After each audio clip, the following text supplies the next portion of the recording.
Painted, Painless Learning.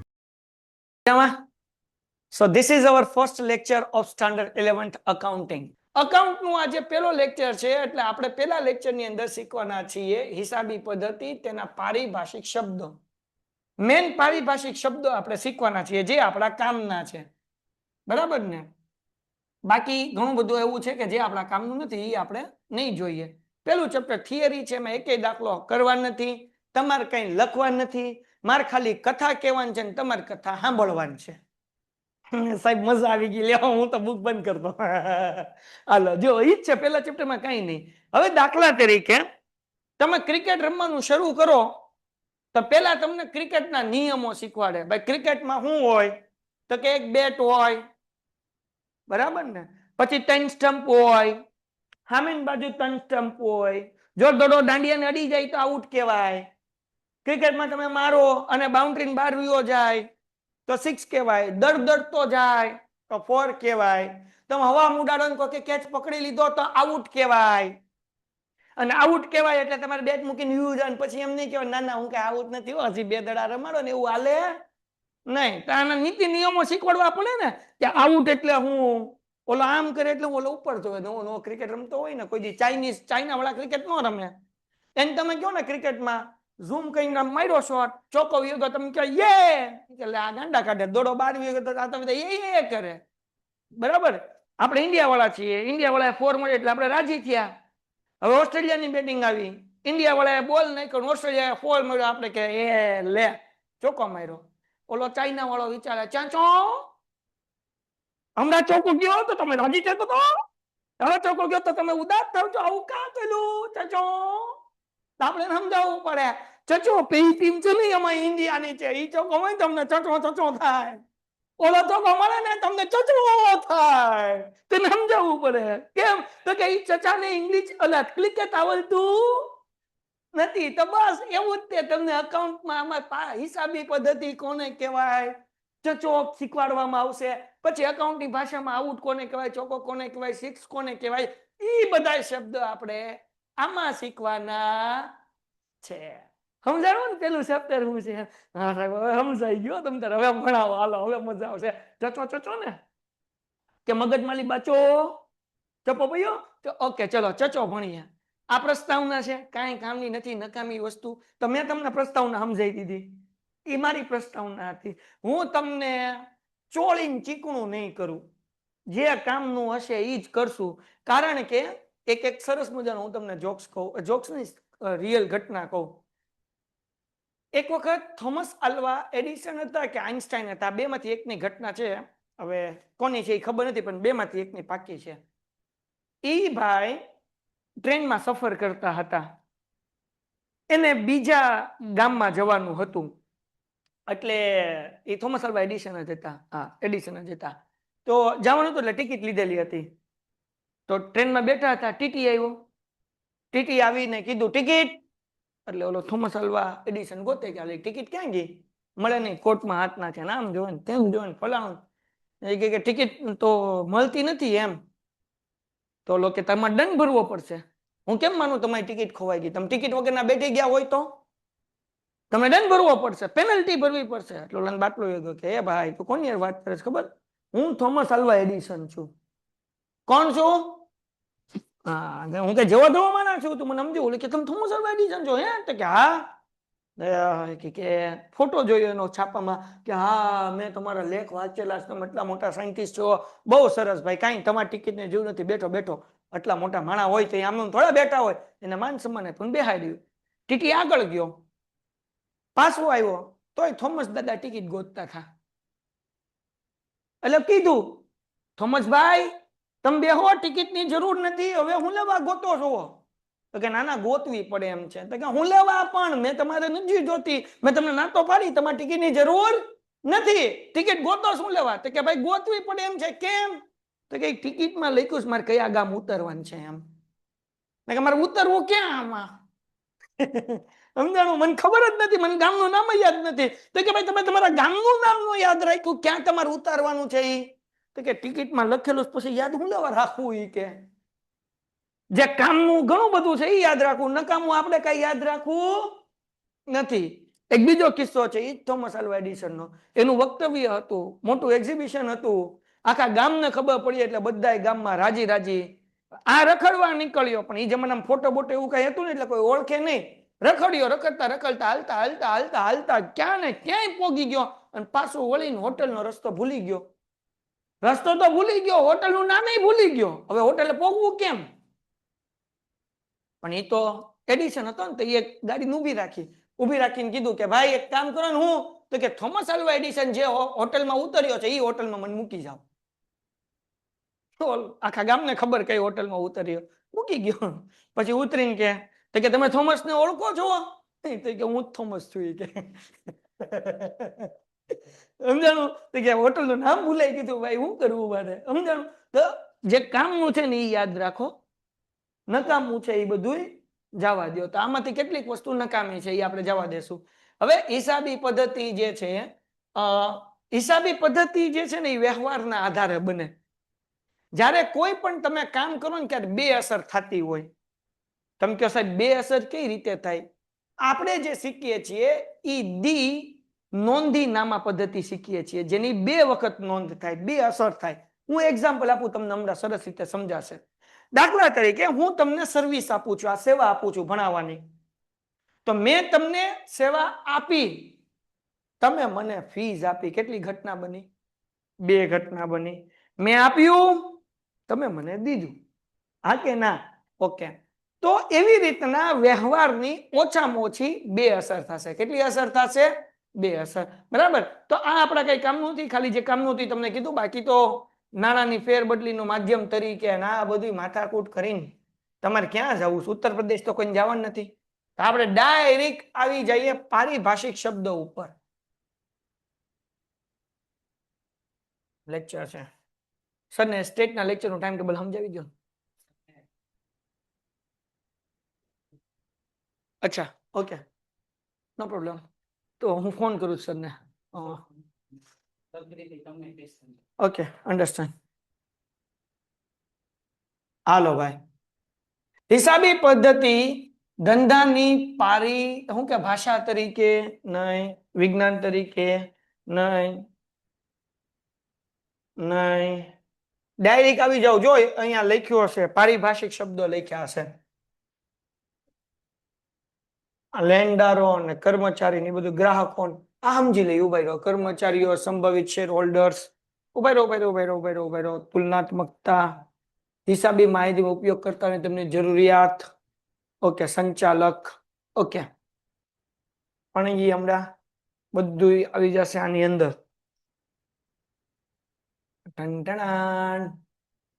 ધંધાકીય વ્યવહાર. હાલો અહીંયાથી બનાવ, અહીંયાથી ચલો આવી ગયું આપણા કામનું. કયું પેજ નંબર છે કહું તમને? Page number 10. હાલો અહીંયાથી આપણા કામનું શરૂ થાય છે. બરાબર? ટોટલ 46 શબ્દો છે કે જેનો મતલબ આપણે સમજવાનો છે. કેટલા શબ્દ છે? 46. જો અહીંયા હું કીધું છે હિસાબી પદ્ધતિના પારિભાષિક શબ્દ, એટલે કે અકાઉન્ટની અંદર જે શબ્દોનો ઉપયોગ થાય એનો મતલબ આપણે સમજવાનો છે. ઇંગ્લિશમાં એને કહેવાય ટર્મિનોલોજી. તો આપણે પેન્ટેડ એપ્લિકેશન ધોરણ 6 થી 12ના વિદ્યાર્થીઓ માટે અપડેટ થઈ ચૂકી છે. આ એપ્લિકેશનમાં શું છે?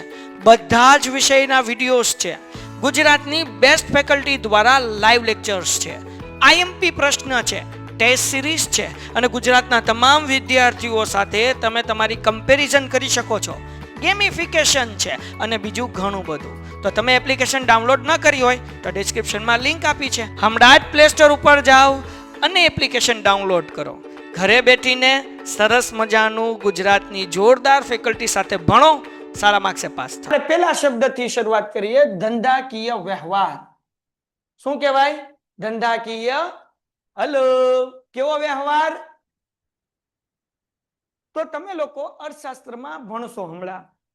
એક આવશે આર્થિક અને એક આવશે બિન આર્થિક પ્રવૃત્તિ. આર્થિક પ્રવૃત્તિ અને બિન આર્થિક પ્રવૃત્તિ. મારી સાથે બોલજો. બે જાતની પ્રવૃત્તિ હોય. એક કઈ પ્રવૃત્તિ? આર્થિક પ્રવૃત્તિ અને બિન આર્થિક પ્રવૃત્તિ. ઓકે, આર્થિક પ્રવૃત્તિ કોને કહેવાય, બિન આર્થિક પ્રવૃત્તિ કોને કહેવાય સમજાવું. કોઈ પણ કામ તમે પૈસા કમાવાની નિયતથી કરો એને આર્થિક પ્રવૃત્તિ કહેવાય. કોઈ પણ કામ તમે પૈસા કમાવાની નિયતથી નથી કરતા, સેવા કરવાની ભાવનાથી કરો છો, એને બિન આર્થિક પ્રવૃત્તિ કહેવાય. હું તમને અત્યારે ભણાવું છું, તમે મને પૈસા આપી દીધા છે અથવા તો તમે મને પૈસા આપશો તો આર્થિક પ્રવૃત્તિ છે. પણ એક હું એવા વિસ્તારમાં જાઉં છું કે જ્યાં સાવ ગરીબ બચ્ચાઓ છે, અનાથ બચ્ચાઓ છે, ત્યાં હું મારી સેવા આપું છું ભણાવવાની, પણ મને ત્યાંથી પૈસા નથી જોતા, મારે ખાલી સેવા કરવાની છે, તો આ બિન આર્થિક પ્રવૃત્તિ કહેવાય. એક ડોક્ટર દર્દી પાસેથી પૈસા લે છે તો એ આર્થિક પ્રવૃત્તિ કહેવાય, પણ ગરીબ દર્દી છે એને મફતમાં જોઈ દે તો એ શું કહેવાય? બિન આર્થિક પ્રવૃત્તિ કહેવાય. હું માલ વેચું છું તો એ આર્થિક પ્રવૃત્તિ છે, પણ કોકને હું આમને આપી દઉં છું, એ બિન આર્થિક પ્રવૃત્તિ કહેવાય. તો કોઈ પણ કામ સેવાની ભાવનાથી કરવામાં આવે એને બિન આર્થિક પ્રવૃત્તિ કહેવાય. પણ જ્યારે એ કામ પૈસા કમાવાની નિયતથી કરવામાં આવે ત્યારે એ આર્થિક પ્રવૃત્તિ થાય. અને જ્યારે આર્થિક પ્રવૃત્તિ થાય ત્યારે ધંધાકીય વ્યવહાર બને. દાખલા તરીકે હું તમને ભણાવું છું, તમે મને પૈસા આપશો તો આ થઈ ગયું ધંધાકીય વ્યવહાર થયો આપણા બે વચ્ચે. હું ટીચર થયો, તમે સ્ટુડન્ટ થયા. હું માલ વેચું છું, તમે મારી આગળની માલ ખરીદો છો, તો અહીંયા પણ ધંધાકીય વ્યવહાર થયો. હું વેપારી થયો, તમે ગ્રાહક થયા. શું થયા? હું થયા? ન બોલે ની મને હું મને કોમેન્ટમાં બધાને આન્સર જોવે, 9 જણાનો. હાલો ડન છે, ડન છે. તો તમે ગ્રાહક બન્યા અને હું શું બન્યો? તમારો વેપારી બન્યો, રાઈટ? તો ધંધાકીય વ્યવહાર એટલે બે કે વધુ વ્યક્તિઓ વચ્ચે ધંધા માટેની વસ્તુ કે સેવાની રોકડ અથવા શાખ પર ફેરબદલી થાય. શાખ એટલે ઉધાર. જ્યારે તમે ધંધો કરો છો ત્યારે બે વ્યક્તિ ઓછામાં ઓછા હોય, એના કરતા વધુ હોઈ શકે. બરાબર? તમે મારી દુકાને આવ્યા, દૂધની થેલી લઈ ગયા, પૈસા આપી દીધા, બનાવ બન્યો. બરાબર? પણ પૈસા ઉધાર રાખ્યા, કાલે આપી દઈશ, તોય બનાવ તો બન્યો. કાલ તો કાલ, તમે મને આપશો તો ખરા ને? તો જે ઉધાર વેચાણ કર્યું કે ઉધાર ખરીદી કરી એને અકાઉન્ટની ભાષામાં શાખ કહેવાય. શું કહેવાય? શું કહેવાય? શાખ એટલે ઉધાર. બરાબર? શાખ એટલે શું થાય? ઉધાર. બરાબર? ધંધાકીય વ્યવહાર એટલે ધંધાનું કૃત્ય. ધંધાની વ્યવહાર હંમેશા આર્થિક વ્યવહાર હોય છે. મેં તમને શીખવાડ્યું ને, ધંધાનો વ્યવહાર કેવો હોય છે? આર્થિક પ્રવૃત્તિ હોય તો ધંધો કહેવાય, બિન આર્થિક હોય તો ધંધો કહેવાય નહીં. ઓકે, આગળ વ્યા જઈએ ભાઈ. દાખલા તરીકે આ બીજું આપણું કઈ કામ નથી, મેં તમને બધું સમજાવી દીધું છે. 5,000 રૂપિયાના માલનું રજનીકાંતને રોકડ વેચાણ કર્યું. તો અહીંયા રજનીકાંત લઈ ગયો માલ, તો પૈસા આપશે ને? રજનીકાંત પૈસા આપશે, માલ આપણી આગળ શું થશે? જાશે. તો આ જે છે ને બનાવ બન્યો કહેવાય, ધંધાકીય વ્યવહાર થયો કહેવાય. એ તો બધાને ખબર પડે, આમાં કઈ નવું છે નહીં ભાઈ.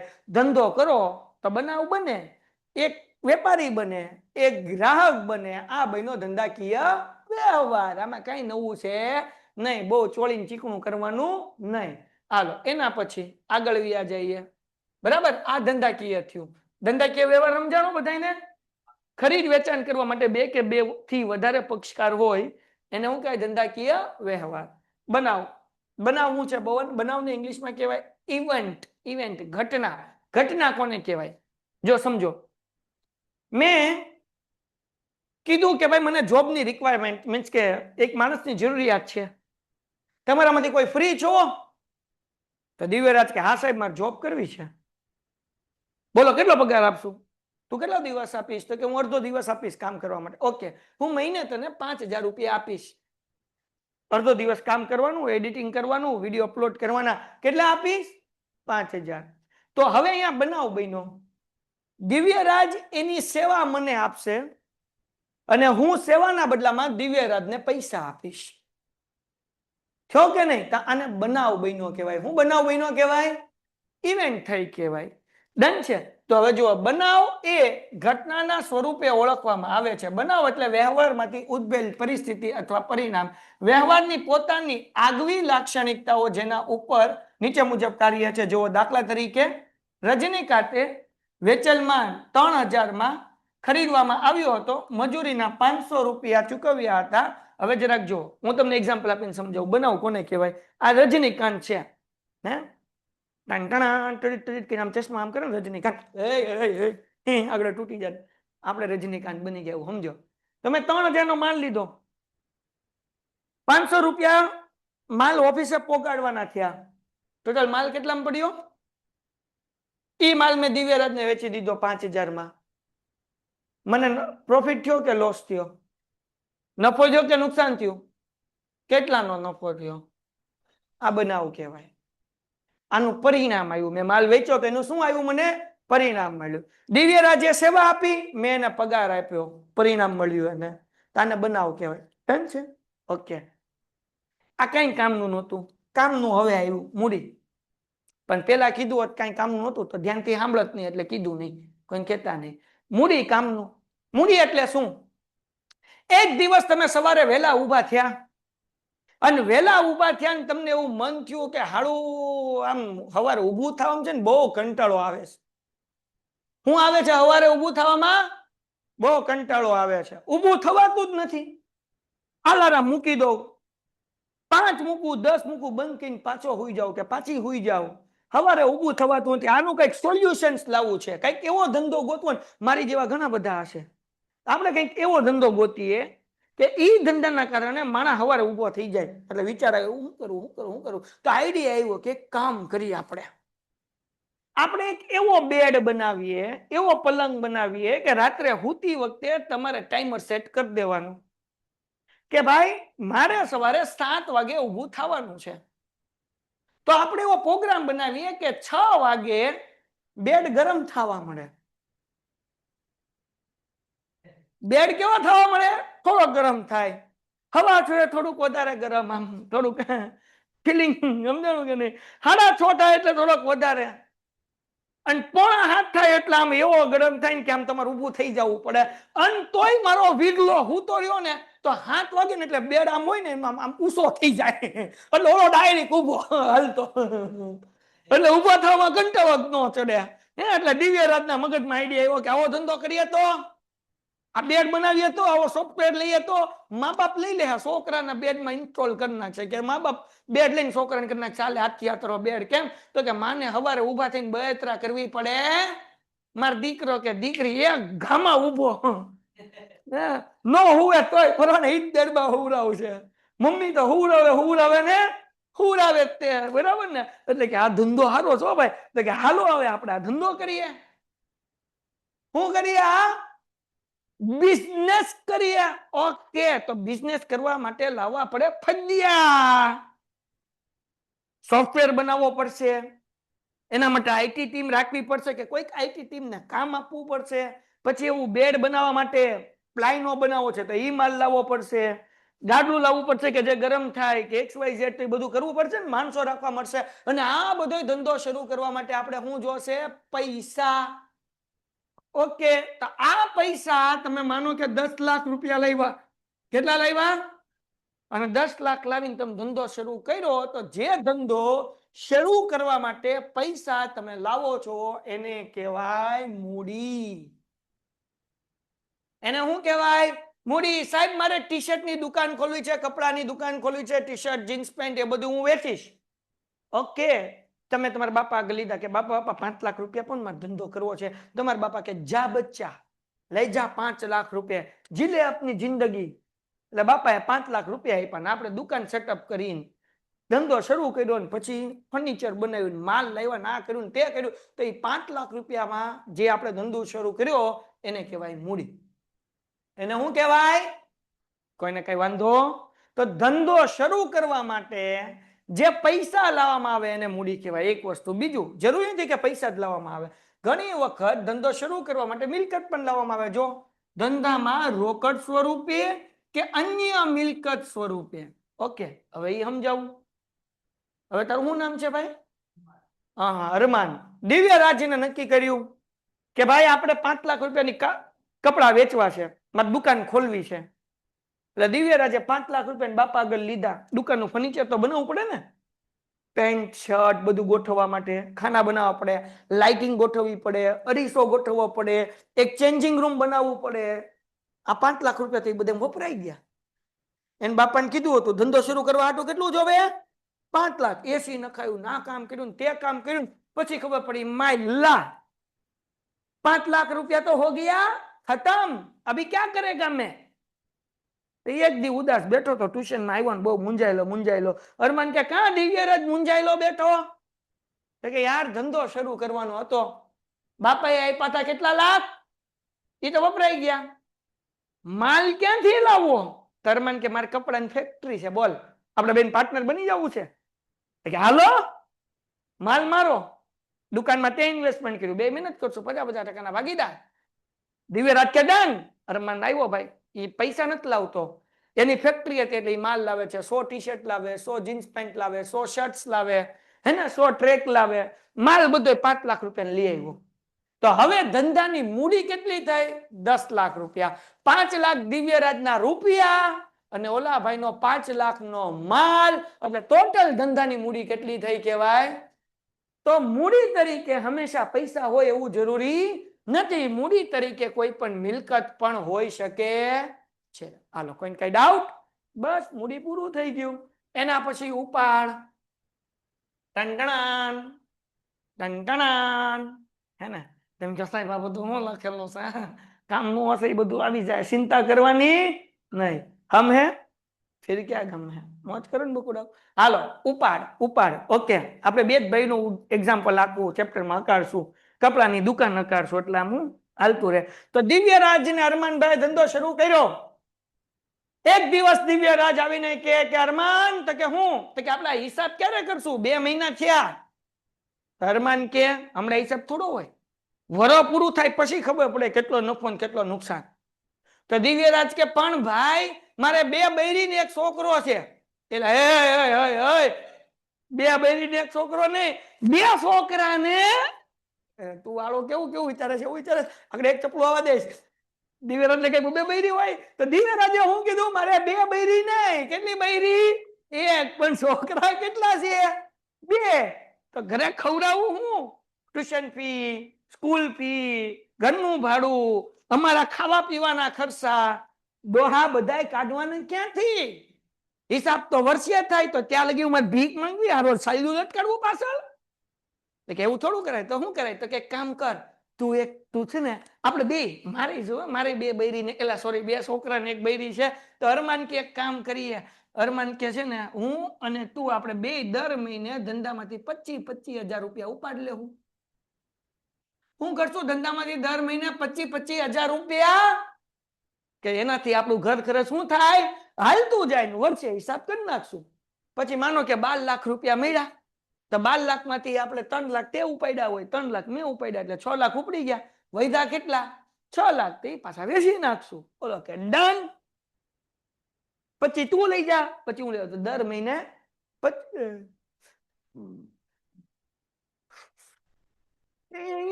હાલો, તો 2 ભાઈબંધે શું કર્યું ભાઈ? 25,000 રૂપિયા શું કર્યા? ધંધામાંથી લઈ ગયા, ઉપાડ કર્યો, તેને કહેવાય ઉપાડ.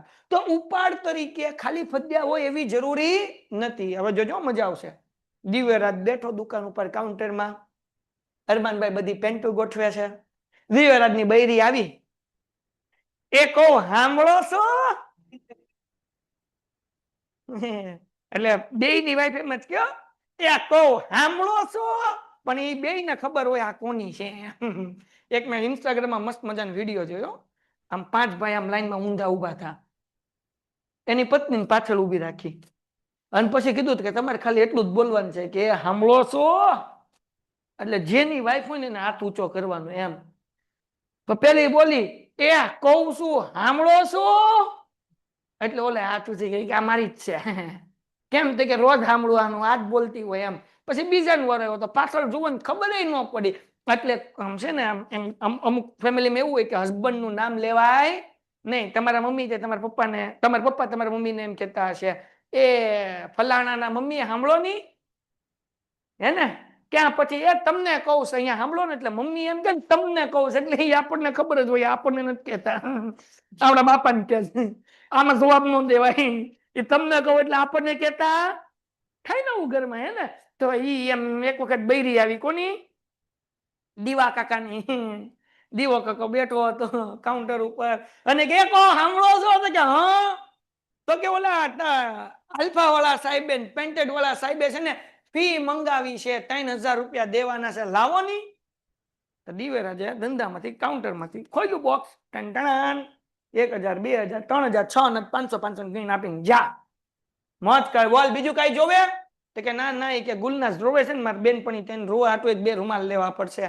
તો એના પૈસા આપ્યા 500 રૂપિયા. હાલે તારી ગુલનાસ જડીને આપી દેજે તારી બેનપણીને.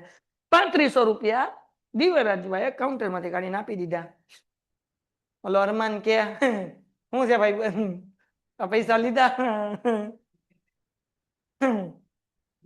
ક્યારે પાછા મૂકશો અંદર? ધંધો આપણા બેયનો છે, તારા બાપા એકલા જ નથી હો. દીવો કે હા કઈ વાંધો નહીં, ઉપાડમાં લખી લેજે. કેમાં લખી લેજો? ઓલો કે ઓકે બરાબર. તો એક પૈસા ઉપાડ તરીકે હોય. હવે 2 દી થયા, દિવ્યેશ નો આવ્યો હાળો. દિવ્યરાજ નો કોણ આવ્યો? હાંડો સુંદર.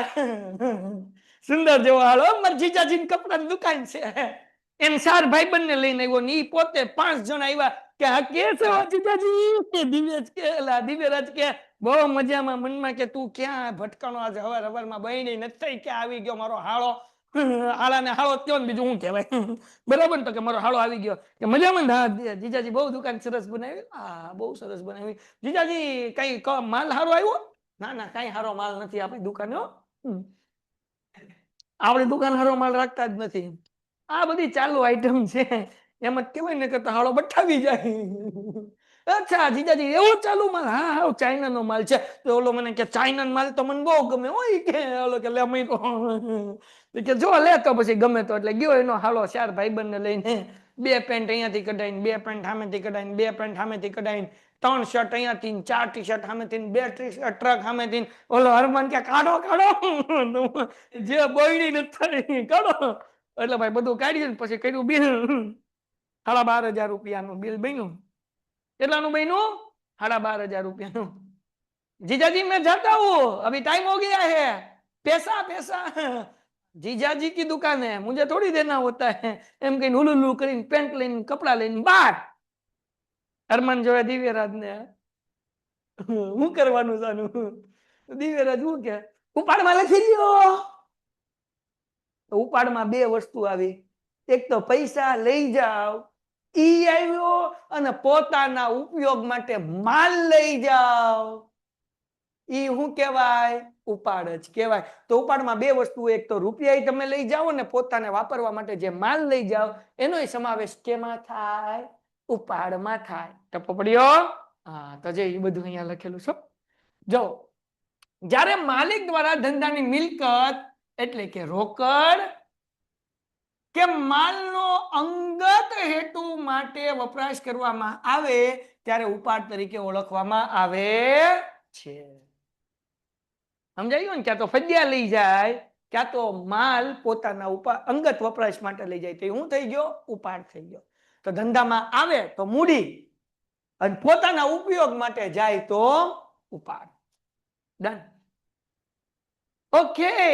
એના પછી આવ્યું જવાબદારી. ઇંગ્લિશમાં કહેવાય લાયબિલિટી.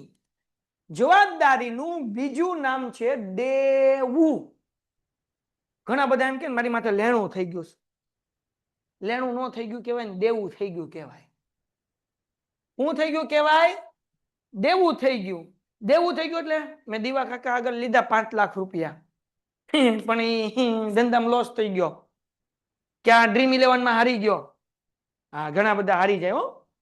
તમને એમ કે ડ્રીમ 11 રમો 1 કરોડ રૂપિયા મળે, માય 11 સર્કલ રમો એટલા રૂપિયા મળે, હર અઠવાડિયે 3 કરોડ રૂપિયા, 2 કરોડ રૂપિયા, લૂડો રમો 10,000 રૂપિયા, ફલાણી ગેમ રમો 15,000 રૂપિયા. તમારા બાપ એવી ગેમોમાં આટલા રૂપિયા જાય નહીં, એમ કે તમારા આટલા અંદર જાય, આટલા મળે નહીં.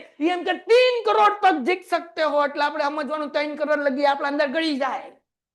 ઈ પાછા આવે હે ને? જો ઈ પાછા જો આટલા બધા દેવા પડતા હોય તો એ ધંધો જ હું લેવા કરે? સમજાઈ ગયું કે નહીં? એટલે ઈ એમ કે 3 કરોડ જીત सकते हो. આપણે નહીં, જે ધંધો કરતા હોય ને ઈ 3 જીતે હે, આપણે તો 3 જાય. એટલે એવા શાળા કરવાના. ઓનલાઈન ગેમમાં તમે રમો ને તમે એટલા રૂપિયા મળે ને કાંઈ ન મળે બાપ, પછી તમે ખોવાઈ જાવ, તમે ગોતી હાથ ન મળો. એટલે ઈ બધા ધંધા કરવાના નહીં. બરાબર ને? તો આપણે અહીંયા આવીએ દેવું. ઘણા બધાની માથે દેવું થઈ જાય. આમાં નાખે ગેમમાં ડબ્બામાં નાખે, ડબ્બામાં સટ્ટામાં નાખે, અને પછી થાય દેવું. દેવું એટલે આપણે હવે ધંધાના પર્સપેક્ટિવ થી વાત કરીએ. જ્યારે તમે ધંધો કરતા હો ત્યારે તમારી લેતી દેતી થાય. તમે ઉધાર માલ લાવ્યા, ઉધાર માલ અમદાવાદ વેપારી પાસેથી લાવ્યા કે મુંબઈ થી લાવ્યા કે દિલ્હી થી લાવ્યા, તો તમે ઉધાર માલ લાવ્યા તો તમારી માલના પૈસા દેવા પડશે કે નહીં દેવા પડે? મહિને, 1.5 મહિને, 2 મહિને, જે કન્ડિશન થઈ હોય પ્રમાણે તે પૈસા દેવાના કે નહીં દેવાના? તો એ તમારું શું થયું? દેવું. પછી તમે બેંક પાસેથી લોન લીધી તો લોન ના હપ્તા ભરવાના કે નહીં ભરવાના? તો એ શું કહેવાય? દેવું. તમારી અહીંયા 10 માણસો કામ કરે છે અને પગાર આપવાનો છે, હજી પગાર આપ્યો નથી, બાકી છે, હજી આપવાનો બાકી છે, તો માણસોને પગાર દેવાનો છે, એટલે એ તમારું શું થઈ ગયું? દેવું. સમજાણું કે ન સમજાણું? તો દેવું એટલે ધંધો જ્યારે તમે કરતા હો ત્યારે જેને જેને તમારે પૈસા દેવાના છે એ તમારા માટે બધું શું કહેવાય? દેવું કહેવાય, જવાબદારી કહેવાય, લિયાબિલિટી કહેવાય. તો દેવું બે જાતના હોય. એક હોય આંતરિક જવાબદારી એટલે અંદર અંદર પૈસા દેવાના, અને એક બાહ્ય જવાબદારી. આંતરિક જવાબદારી એટલે શું? તો કે એક ઉપાડ એ આંતરિક છે. મેં ઉપાડ કર્યો કંપનીમાંથી 25,000 રૂપિયાનો, મારી જરૂર હતી એટલે, ગોવા ફરવા જવું હતું એટલે, વેકેશન હતું, ધંધામાં 10 લાખ રૂપિયા રોકેલા છે, 50,000 ઉપાડ્યા. કેમ? તો કે ફરવા જવું છે. તો મેં શું કર્યો? ધંધામાંથી ઉપાડ કર્યો. હવે બે વસ્તુ થાય, છેલ્લે પ્રોફિટ માંથી માઇનસ થઈ જાય, અથવા હું આવું પછી 50,000 દઈ દઉં. બે વસ્તુ થઈ શકે. તો આ અંદરો અંદર છે, મારે કંપનીને દેવાનું છે, તો આ આંતરિક જવાબદારી થાય. બાહ્ય જવાબદારી એટલે શું? તો કે મારે બહારના વેપારીને, બેંકને, બીજા કોકને પૈસા દેવાના છે, તો આ શું થઈ ગયું? બાહ્ય જવાબદારી. સમજાઈ ગયું? હવે આની અંદર બધી જગ્યાએ બે વસ્તુઓ આવશે, એક તો ચાલુ અને એક બિન ચાલુ. પછી ચાલુ જવાબદારી, બિન ચાલુ જવાબદારી, ચાલુ મિલકત, બિન ચાલુ મિલકત, ચાલુ બિન ચાલુ, ચાલુ બિન ચાલુ આવશે. તમને એમ થાય ચાલુ એટલે શું? ચાલુ તો એવું જ છે. જો ચાલુ જવાબદારી એટલે ટૂંકા ગાળાનું, અકાઉન્ટમાં ટૂંકા ગાળાનું જે લેવડ દેવડ હોય એને ચાલુ કહેવાય. ટૂંકા ગાળાની જવાબદારી એને કેવી? ટૂંકા ગાળાની જવાબદારી. બિન ચાલુ એટલે અકાઉન્ટમાં લાંબા ગાળાનું જે હોય ને એને બિન ચાલુ કહેવાય. ચાલુ શું કહેવાય? ટૂંકા ગાળાનું. બિન ચાલુ શું કહેવાય? લાંબા ગાળાનું. હવે આની અંદર જવાબદારી આવશે, ચાલુ મિલકત, બિન ચાલુ મિલકત આવશે. તો હવે યાદ કેમ રાખવું ડોહું? ચાલુમાં, બિન ચાલુમાં, ટૂંકામાં, લાંબામાં કન્ફ્યુઝન થઈ. તો ઉદાહરણ આપું, જિંદગીમાં કોઈ દી નહીં ભૂલાય. જે ચાલુ હોય ને એ ટૂંકા સમય માટે ટકે, પછી માણા હોય કે વસ્તુ, સમજાય તો ઠીક. અને એક વસ્તુ યાદ રાખવી, જે ચાલુ હોય ને એ જ ચાલુ થાય, અને ચાલુ થયા પછી લાંબા ગાળા સુધી નો ટકે, ટૂંકા ગાળામાં બ્રેકઅપ થઈ જાય. કારણ કે ચાલુ હોય એ ચાલુ થાય, અને જે ચાલુ હોય એ લાંબો સમય સુધી ચાલે. સમજાણું કે નહીં? ચાઇનાની અમુક વસ્તુ ચાલુ હોય એ લાંબા ગાળા માટે હાલે. એ કેવા ગાળા માટે હાલે? તો જે ચાલુ હોય એનો ગાળો કેવો આવે? અને જે બિન ચાલુ હોય એ કેવી હાલે? એ બ્રાન્ડેડ હોય, પછી માણા હોય તોય તે. જે બિન ચાલુ હોય, જેની યાર તમારી હગાઈ થઈ હોય પણ એ બિન ચાલુ હોય, એની લગ્ન થયા હોય તો એ હાલે લાંબા ગાળા લગી. કેમ? તો કે બિન ચાલુ છે. ચાલુ હોય ને કદાચ તમે ભટકાઈ ગયા તો તમને એમ થાય હાય હાય ક્યાં ભટકાઈ ગઈ કે ભટકાઈ ગયો. પછી એમ થાય કે આનાથી જીવ છૂટે ને તોય હાલું. પછી ખબર પડે કેમ? તો કે કેવું છે. સમજાઈ ગયું ને? તો બિન ચાલુ કે ચાલુ હોય કેવા ગાળા માટે? ટૂંકા. અને બિન ચાલુ હોય કેવું? સમજાઈ ગયું કે નહીં? કોઈને કહેતા નહીં. હવે એ જવાબદારી મિલકતમાં આમ જાઉં. બિન ચાલુ જવાબદારી એટલે એવી જવાબદારી જે હમણાં જ ચૂકવવાની છે. દાખલા તરીકે માણસનો પગાર મારે મહિના દિવસમાં જેને દેવાન છે, તો એ ચાલુ જવાબદારી છે. બિન ચાલુ જવાબદારી એટલે લાંબા ગાળાની જવાબદારી. દાખલા તરીકે ટનટનાન બેંક પાસેથી લીધેલી લોન 20 વર્ષે પૂરી કરવાની છે, મારે 1 વર્ષમાં દેવાની. એનો સમયગાળો કેટલો છે? 15 વર્ષની લીધી હોય, 20 વર્ષની લીધી હોય, 30 વર્ષની લીધી હોય, જેટલા વર્ષની લોન, તો એ કહેવાય બિન ચાલુ જવાબદારી. તો ચાલુ જવાબદારી એટલે ટૂંકા સમયમાં જેને પૈસા દેવાના હોય, દાખલા તરીકે વેપારી, 1 મહિનામાં પૈસા દેવા પડશે ને, તો એ ચાલુ જવાબદારી કહેવાય. પછી બેંક લોન છે, આપણે પોતે કંપનીને આપેલી લોન છે, તો એ લાંબા ગાળાની હોય તેને બિન ચાલુ કહેવાય. ઓકે, તો ખબર પડી ગઈ ચાલુ જવાબદારી અને કેવી જવાબદારી? તો જે ટૂંકા ગાળા માટે પૈસા દેવાના હોય એને કહેવાય ચાલુ, જે લાંબા ગાળા માટે દેવાના હોય એને કહેવાય બિન ચાલુ. હાલો આગળ જઈએ. એના પછી આપણે આવી ગયા, મેં તમને ચાલુ જવાબદારી સમજાઈ દીધી અને બિન ચાલુ સમજાઈ દીધું. પીપી. હવે આવી ગયું મિલકત. શું આવ્યું? મિલકત. મિલકત. હવે આ કોઈને સમજાવવું પડે મિલકત એટલે શું? ધંધો શરૂ કરવા માટે તમે મશીન લાવ્યા, તમારી મિલકત.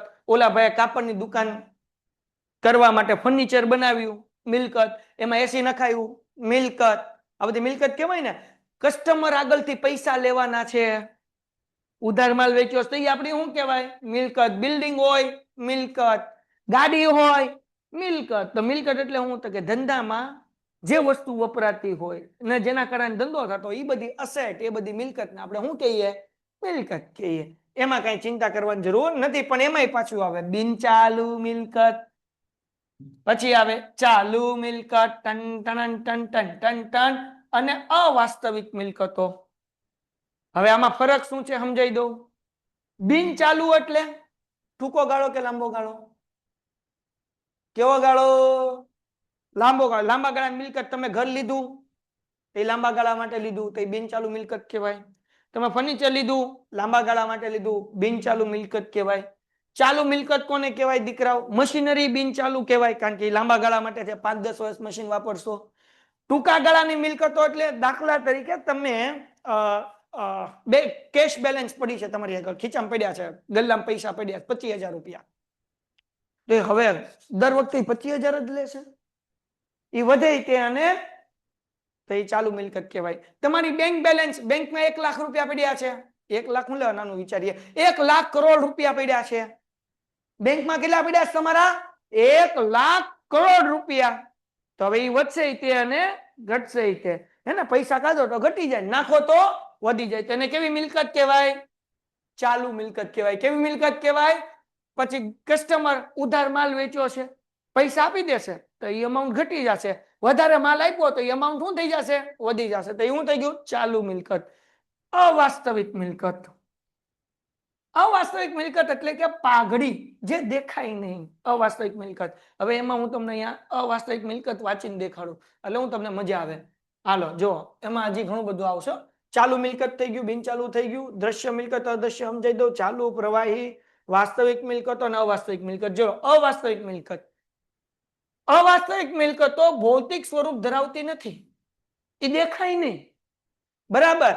અવાસ્તવિક મિલકતનું ઉપજનું મૂલ્ય શૂન્ય છે. આ પ્રકારનું મિલકતનું રોકડમાં રૂપાંતર થઈ શકતું નથી. આ એક બિન પુનરાવર્તિત ખર્ચ છે.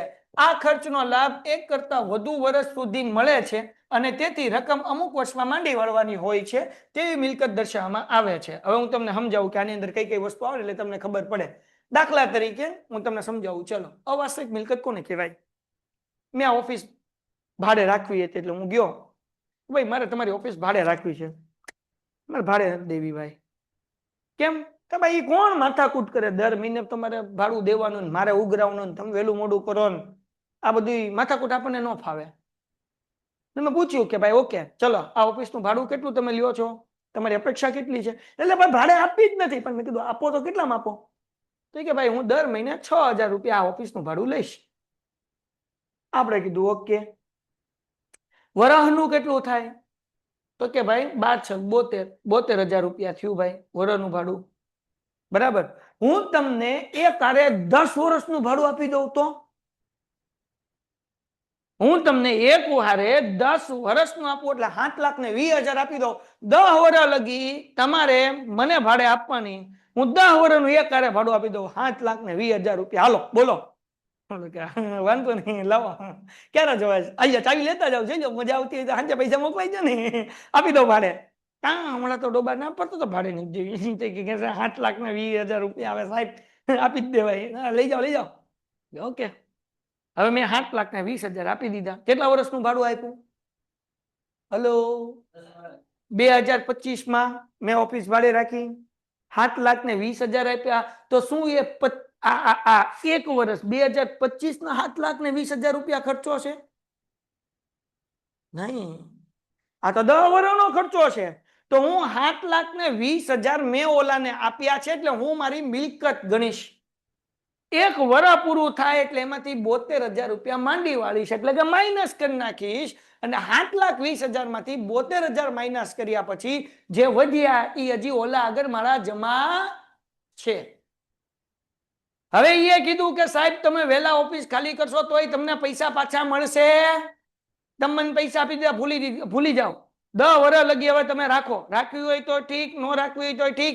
10 વર્ષ પહેલા તમે મને પૈસા પાછા માંગશો તો મળશે નહીં. મેં કીધું ઓકે ડન છે, વાંધો નથી. તો મારા દીકરાઓ હવે મારા પૈસાની પાસે જમા છે, એ મારી મિલકત છે, એ અવાસ્તવિક મિલકત કહેવાય. હવે ત્યાંથી પૈસા પાછા આવશે નહીં આવે. તો દર વર્ષે ખાલી મારે એમાંથી હું કરતા જવાના માઇનસ 72,000 કરતા જવાના એટલે 10મા વર્ષે ઈ અમાઉન્ટ કેવી થઈ જશે?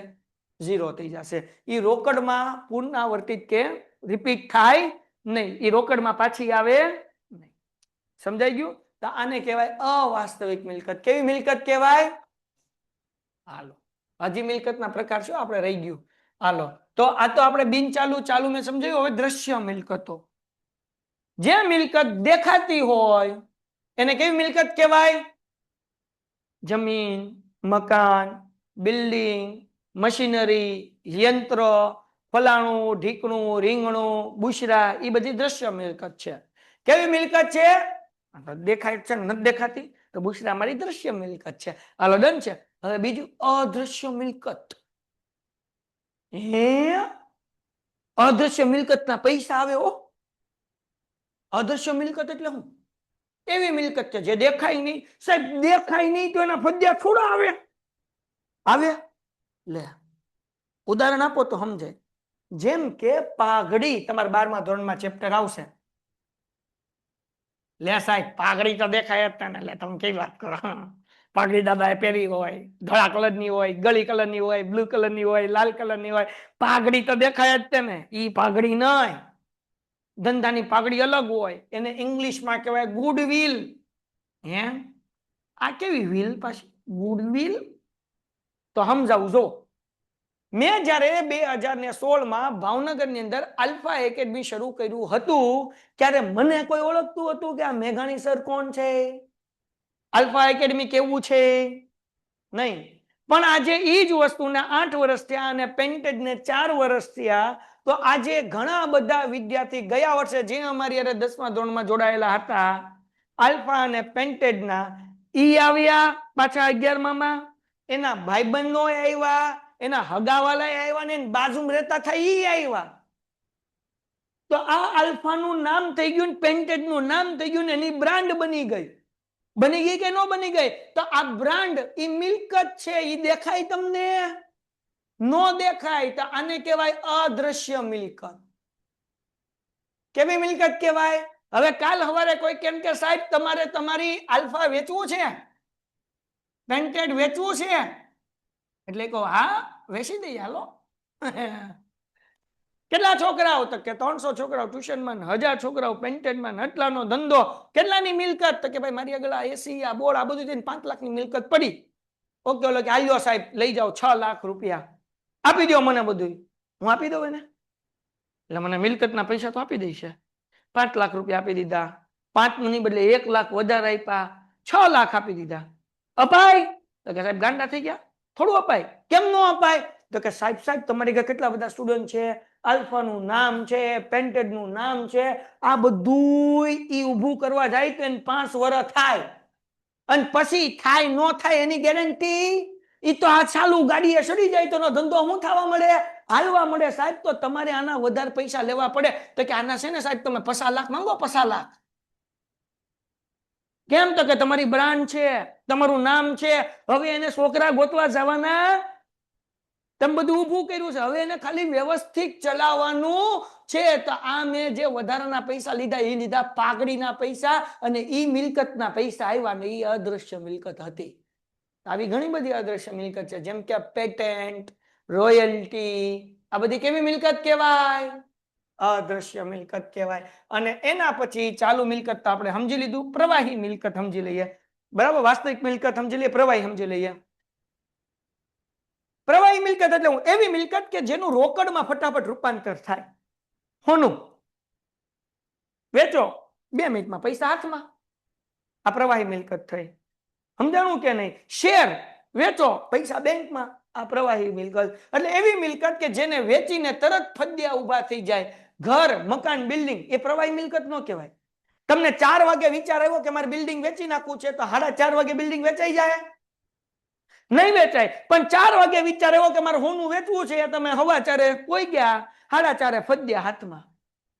શેર વેચવાનું મન થયું, ક્લિક કરી વેચ્યા, પૈસા હાથમાં, તે પ્રવાહી મિલકત કહેવાય. એટલે એવી મિલકત કે જે ઝડપથી રોકડમાં રૂપાંતરિત થાય એને કેવી મિલકત કહેવાય? પ્રવાહી મિલકત કહેવાય. ડન છે. અને અવાસ્તવિક તો સમજ્યા, છેલ્લું સમજી લઈએ વાસ્તવિક મિલકતો. જે મિલકત રોકડ હોય, દ્રશ્ય મિલકત, અદ્રશ્ય મિલકત, કે જેને આપણે જોઈ શકીએ, જેના પૈસા આપણે મેળવી શકીએ, બધી મિલકતને આપણે વાસ્તવિક, ટૂંકમાં જેને વેચવાથી ફદ્દી આવે ને એને વાસ્તવિક મિલકત કહેવાય. જેને વેચવાથી પૈસા હાથમાં આવે નહીં એને અવાસ્તવિક મિલકત કહેવાય. જે મેં તમને ભાડાનું એક્ઝામ્પલ આપીને સમજાવ્યું. આ કેમેરો વેચો, પૈસા આવે, વાસ્તવિક મિલકત કહેવાય. મોબાઈલ વેચો, પૈસા આવે. બોર્ડ વેચો, પૈસા આવે, તો આ મિલકત કેવી કહેવાય?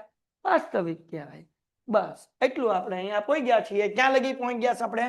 15 લગી પહોંચી ગયા છીએ. હોલ થી આપણે આગળ કરશું. ચલો ડન છે દીકરા. પેન્ટેડ એપ્લિકેશન ધોરણ 6 થી 12 ના વિદ્યાર્થીઓ માટે અપડેટ થઈ ચૂકી છે. આ એપ્લિકેશનમાં શું છે? બધા જ વિષયના વિડીયોઝ છે. ગુજરાતની બેસ્ટ ફેકલ્ટી દ્વારા લાઈવ લેક્ચર્સ છે. આઈએમપી પ્રશ્ન છે, ટેસ્ટ સિરીઝ છે, અને ગુજરાતના તમામ વિદ્યાર્થીઓ સાથે તમે તમારી કમ્પેરિઝન કરી શકો છો. ગેમિફિકેશન છે અને બીજું ઘણું બધું. તો તમે એપ્લિકેશન ડાઉનલોડ ન કરી હોય તો ડિસ્ક્રિપ્શનમાં લિંક આપી છે, હમણાં જ પ્લે સ્ટોર ઉપર જાઓ અને એપ્લિકેશન ડાઉનલોડ કરો. ઘરે બેઠીને સરસ મજાનું ગુજરાતની જોરદાર ફેકલ્ટી સાથે ભણો, સારા માર્ક્સે પાસ થાઓ.